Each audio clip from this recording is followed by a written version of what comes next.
decided against doing anything pretty much productive today. Put it down to the fact that I actually managed to make it till nearly 3:30 last night to stay out and watch the boxing, and subsequently fell asleep and woke up at 7 o'clock this morning.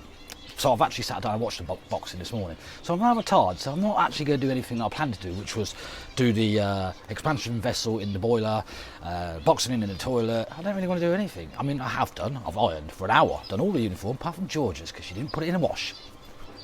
So the girls are out playing, Emma's got to go work soon. So I might treat the minibus, now it's got new brakes, to a wash and a buff up, sort of. On the outside, not on the inside, because it's just covered in spiders and stuff. So yeah, I say I won't do anything. I will do something. I know I will. I know I will.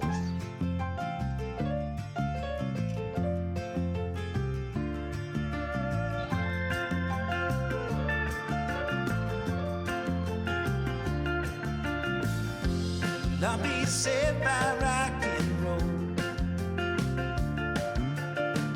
You can take my money, steal my car and sell my clothes.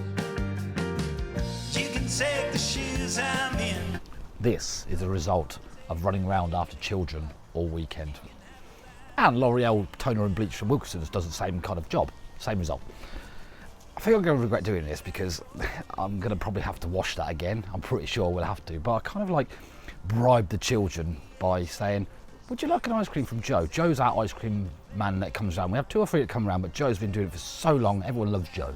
He sells, like, don't love him like that. That's kind of, But I said, like, you can have an ice cream from Joe later. He comes around about 6 o'clock if you wash the minibus, which they've been at it for 2 hours now, and it actually looks worse than when it was started.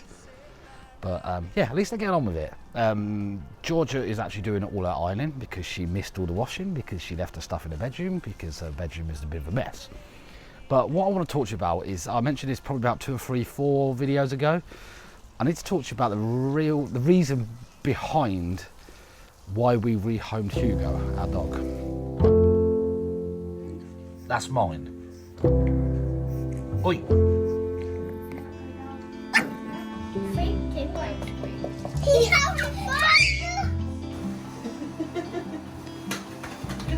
If you've made the decision to rehome your dog, then you probably made the wrong decision in the first place.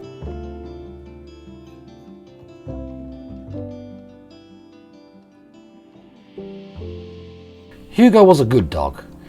Couldn't really fault him for a dog. He done what a dog's supposed to do. He was a good dog. He was a loyal dog, friendly dog, loved the children. But unfortunately, it didn't work for us. We lead very busy lives, Emma and I. We work hard, we have the children to deal with, and unfortunately Hugo didn't really fit in. There was some peer pressure to get Hugo in the first place, which kind of like leaned too much on us to make the decision. And once the children had seen this tiny little puppy, they fell in love.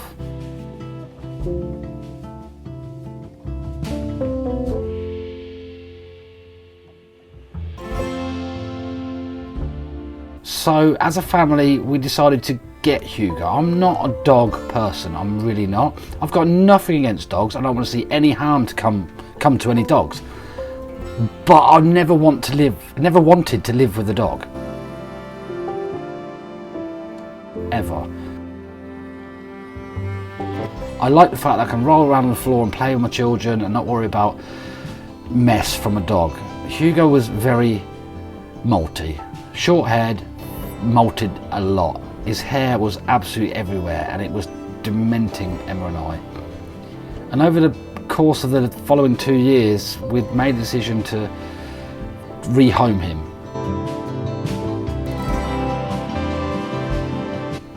But the difficulty was telling the children. The children love the dog. To them it's a dog. They see nothing more than a playful dog that's part of their family. We see it as an extra person that we don't have time to care for. And as time went on, that became more and more evident, because nobody wanted to walk the dog, nobody wanted to clear up his mess, nobody had time for him. He would sit there for 6 hours a day while the kids are at school and Emma and I are out working.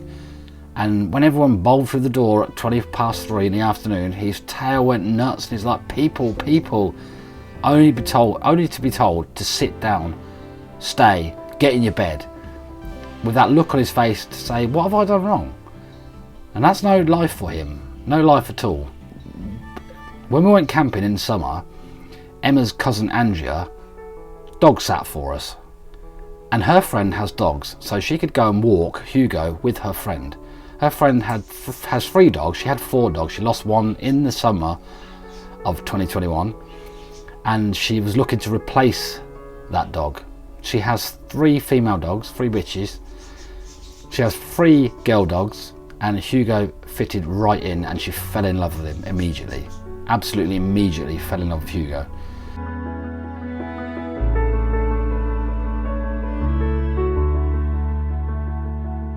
That's when it got difficult.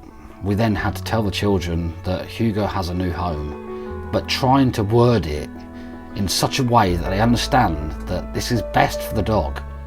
We're not doing this because we don't like Hugo. We're doing this because his life would be so much better. He's 2 years old, and he's going to have so much more fun being around other dogs.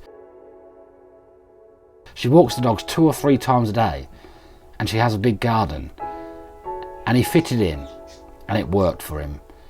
Nobody's seen Hugo since before we left to go to the Isle of Wight, but they all know now, deep down, that he's having a better life. He's having what he deserved to have. He didn't get what he deserved here. Yes, everybody loved him. Everyone feared that he'd run out the door because our house is very open. The door's open a lot, especially in the summer. But he wasn't getting anywhere near what he deserved as a 2-year-old puppy.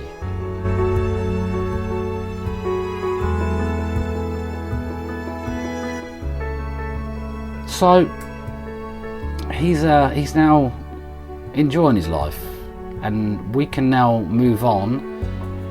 We're not going to rush into anything again. I'm not saying in the future we won't have another dog, but I feel the timing of Hugo was not good, and the fact that we have so much going on in our lives was not good, and the help that was promised from all the children didn't happen.